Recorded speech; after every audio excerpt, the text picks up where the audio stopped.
Hoje, dia 9 de setembro, quarta-feira da 23ª semana do Tempo Comum. No Evangelho de hoje, o evangelista Lucas nos traz as bem-aventuranças e os ais. Nós já ouvimos o sermão das bem-aventuranças em Mateus e agora em Lucas, com algumas pequenas diferenças. Mas devemos recordar o contexto de Lucas. No versículo 12 deste capítulo 6, onde está o sermão das bem-aventuranças, aqui chamado o sermão da planície, porque no versículo 12 Jesus sobe para rezar. Ele sobe a montanha para rezar. Sabemos que a montanha é sempre o local de encontro com Deus e passa a noite toda em oração. Então ele desce da montanha. No versículo 17 ele está voltando, está descendo. E aqui então nós encontramos Jesus no versículo 20, que inicia então essa passagem do Evangelho de hoje, ele já tendo descido.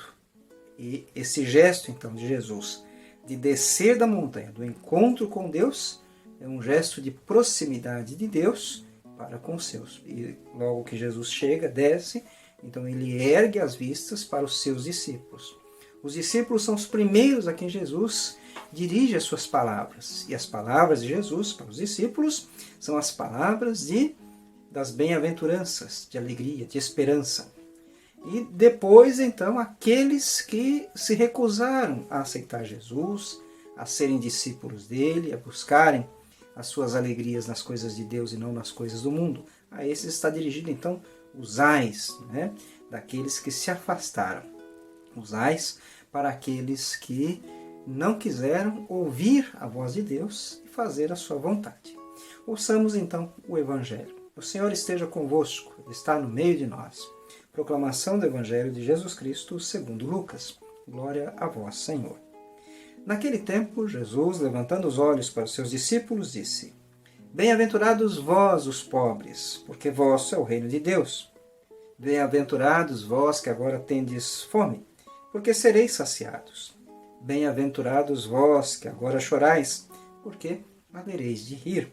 Bem-aventurados sereis quando os homens vos odiarem, vos expulsarem, vos insultarem e amaldiçoarem o vosso nome por causa do Filho do Homem.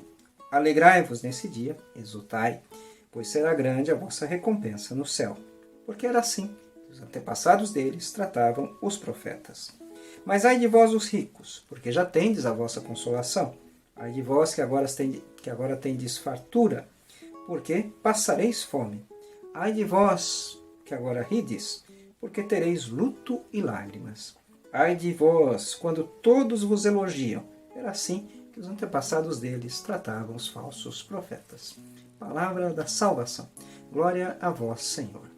Muito bem, caríssimos irmãos e irmãs, como nós dissemos, então, Jesus desce da montanha, ergue as vistas para os discípulos e então lhes dirige estas palavras de consolo e de esperança. Bem-aventurados vós os pobres. Mateus acrescenta os pobres no espírito, os pobres em espírito. Mas aqui os pobres, ou seja, aqueles que passam toda espécie de privação e que não têm esperança em mais ninguém a não ser em Deus. Bem-aventurados vós, porque vosso é o reino dos céus. Ou seja, aqueles que desprezaram os reinos deste mundo, os confortos do reinado deste mundo, herdarão o reino dos céus, onde está a vida plena. Bem-aventurados vós, que agora tendes fome, porque havereis de ter fartura.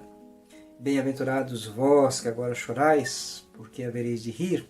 Bem-aventurados quando todos vos odiarem, insultarem, amaldiçoarem o vosso nome por causa do Filho do Homem. Alegrai-vos, porque será grande a vossa recompensa nos céus. Era assim que os antepassados deles tratavam os profetas. E os ais dirigidos aos ricos. Então, ai de vós os ricos, já tendes a vossa consolação na vossa riqueza. Ai de vós que agora tendes fartura, porque passareis fome. Ai de vós que agora rides, porque tereis lutos e lágrimas. Ai de vós quando todos vos elogiam, porque era assim que os antepassados deles tratavam os falsos profetas. Quem é o profeta? Aquele que fala em nome de Deus, que fala a verdade em nome de Deus. E o falso profeta? Aquele que fala pretensamente em nome de Deus, mas fala em seu próprio nome. Aquele que despreza a mensagem de Deus e lança a sua própria mensagem.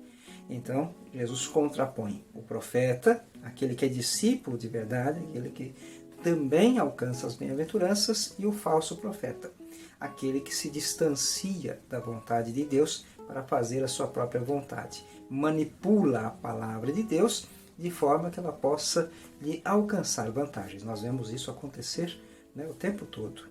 Mas o que nos fica de lição aqui é que nós, que agora passamos essas tribulações, que temos privações, nós que sofremos também com esta pandemia, nós temos a nossa esperança em Deus. A nossa esperança não está no mundo, está em Deus.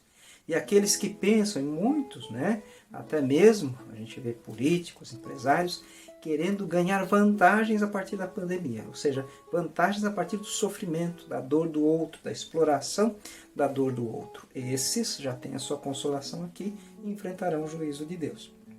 Nós, que enfrentamos com fé, colocando nossa confiança em Deus, devemos nos alegrar, porque Deus nos dará a verdadeira recompensa, que não está neste mundo, mas está junto de si.